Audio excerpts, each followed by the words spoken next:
Alright, this is a video how to remove an exterior door handle on a 2016 BMW X3. This is a rear right door handle, sorry. And I'll show you, just take it off. Okay, so remove that plug.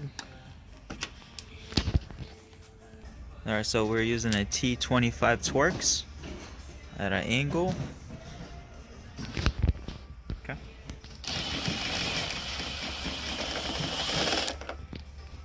Okay, so after you got the screw on the back, the T25 Torx, this piece just comes out. It should slide out. And that's the screw right there.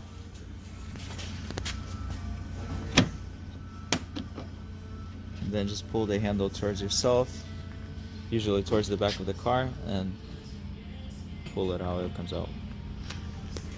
That's it.